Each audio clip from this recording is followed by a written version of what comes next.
സന്ദേശം ലോകത്തിന് നൽകിയ വായനയുടെ വളർത്തച്ഛൻ PN പണിക്കരുടെ ഓർമ്മ ദിനമാണിന്ന്. ബഹുമാനപ്പെട്ട പ്രിൻസിപ്പൽ, സ്കൂൾ മാനേജർ, പ്രിയപ്പെട്ട അധ്യാപകർ, എന്റെ സഹപാഠികൾ എല്ലാവരെയും ഈ വായനാ ദിന ആഘോഷ പരിപാടിയിലേക്ക് സ്വാഗതം ചെയ്തുകൊണ്ട് പ്രാർത്ഥനയ്ക്കായി കൂട്ടുകാരെ ക്ഷണിക്കുന്നു. കാണായ ലോകങ്ങൾ കാക്കുന്ന ദേവാ, കാരുണ്യ സിന്ധു നമിക്കുന്നു ഞങ്ങൾ. കാണായ ലോകങ്ങൾ കാക്കുന്ന ദേവാ, കാരുണ്യ സിന്ധു നമിക്കുന്നു ഞങ്ങൾ. വായനാ ദിന പ്രതിജ്ഞ ചൊല്ലുന്നതിനായി ലയയെ ക്ഷണിക്കുന്നു. വായനയിലൂടെയും ഡിജിറ്റൽ വായനയിലൂടെയും വായിച്ചു വളർന്ന് ഭാരതത്തിൻ്റെ അഖണ്ഡതയും സംസ്കാരവും ഉയർത്തുവാൻ വേണ്ട പ്രവർത്തനങ്ങളിൽ സജീവമായി പങ്കുചേരും. ശരീരത്തിന് വ്യായാമം എന്ന പോലെ മനസ്സിന്റെ ആരോഗ്യത്തിന് വായന അത്യാവശ്യമാണ്. വായനയുടെ പ്രാധാന്യം വ്യക്തമാക്കുന്ന കുറച്ച് വാക്കുകളുമായി ദിയ എത്തുന്നു. ഇന്ന് ജൂൺ 19 വായനാ ദിനം. കേരളത്തിൽ ഗ്രന്ഥശാല പ്രസ്ഥാനത്തിന് തുടക്കം കുറിച്ച ശ്രീ PN പണിക്കരുടെ ചരമദിനമാണ് നാം വായനാ ദിനമായി ആചരിക്കുന്നത്. 1995 ജൂൺ 19 PN പണിക്കർ അന്തരിച്ചത്. എന്താണ് വായന? എന്തിനാണ് വായന? വായിച്ചാലും വളരും, വായിച്ചില്ലെങ്കിലും വളരും. വായിച്ചാൽ വിളയും, വായിച്ചില്ലെങ്കിൽ വളയും എന്ന കുഞ്ഞുണ്ണി മാഷിന്റെ വരികൾ ഇന്ന് ഏറെ പ്രസക്തമാണ്. കാലം എത്ര മാറിയാലും വായനയുടെ പ്രസക്തി അവസാനിക്കുന്നില്ല. താളിയോലകളിൽ തുടങ്ങി പേപ്പർ വഴി മോണിറ്ററിൽ എത്തി നിൽക്കുന്നു ഇപ്പോൾ വായന. പുസ്തകങ്ങൾ എന്നും നല്ല കൂട്ടുകാരാണ്. ഒരു വ്യക്തിയുടെ വികസനത്തിനും വ്യക്തിത്വത്തിനും വായന ഏറെ പ്രാധാന്യം അർഹിക്കുന്നുണ്ട്.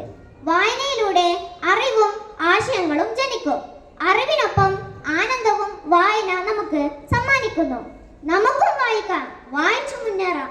നല്ല പുസ്തകങ്ങൾ വായിച്ച് വിജ്ഞാനവും നന്മയും ചേർത്ത് പിടിക്കാൻ നമുക്ക് ഓരോരുത്തർക്കും കഴിയട്ടെ എന്ന് ആശംസിച്ചുകൊണ്ട് ഞാൻ നിർത്തുന്നു. നന്ദി. വായിച്ചു ചിന്തിച്ചു ചന്തം പകർന്നിടാം വാക്കുകൾക്കൊക്കെയും കൂട്ടുകാരെ. വായനയ്ക്ക് എന്ത് ചന്തമാണല്ലേ. വായനീയഗീതവുമായി കുഞ്ഞു കൂട്ടുകാർ വേദിയിലെത്തുന്നു. വായിച്ചു ചിന്തിച്ചു ചന്തം പകർന്നിടാം വാക്കുകൾക്കൊക്കെയും കൂട്ടുകാരെ.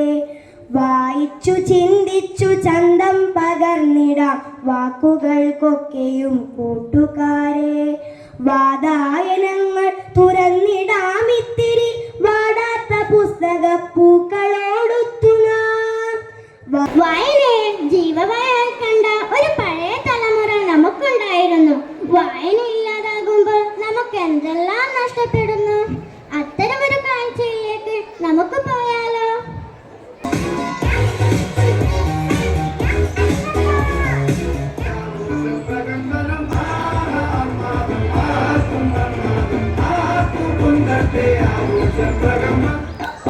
எல்லாரும் ரெண்டு கொஞ்சம் கொடுக்க கருவியில கொஞ்சம் எல்லாம் போறேங்க.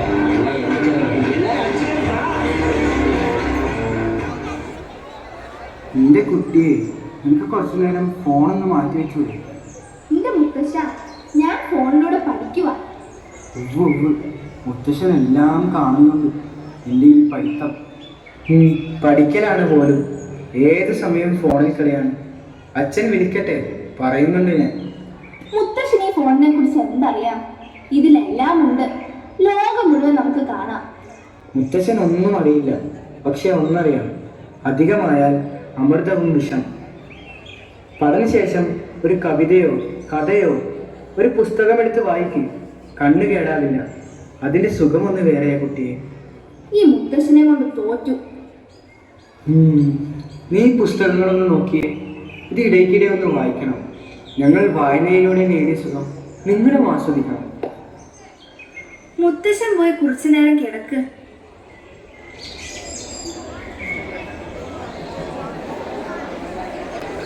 ഭാഗ്യം, മുത്തശ്ശൻ പോയി.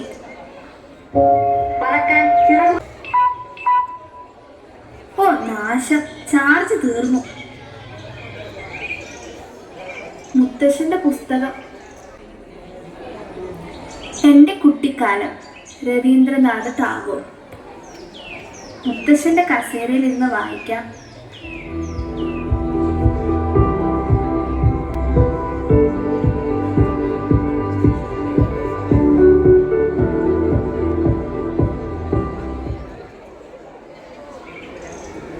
എന്താ കുട്ടിയെ, നിനക്ക് ഈ പുസ്തകങ്ങളൊക്കെ ഇഷ്ടപ്പെട്ടോ?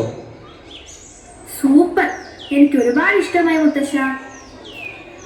മോളെ, മണ്ണിന്റെ മണവും മനുഷ്യന്റെ മനവും വായിച്ചറിയുക തന്നെ വേണം. വായിച്ചാൽ വിളയും, വായിച്ചില്ലെങ്കിലോ വളയും. അന്ധകാരത്തിൽ നിന്ന് വെളിച്ചത്തിലേക്കും അജ്ഞതയിൽ നിന്ന് അറിവിലേക്കുമുള്ള പ്രയാണമാണ് വായന. ഈ വായനാ ദിനത്തിൽ അക്ഷരങ്ങളിലേക്ക് ആഴ്ന്നിറങ്ങാനും അറിവിൻ്റെ പുതുവെളിച്ചത്തിലേക്ക് പറന്നുയരാനും നമുക്ക് കഴിയട്ടെ.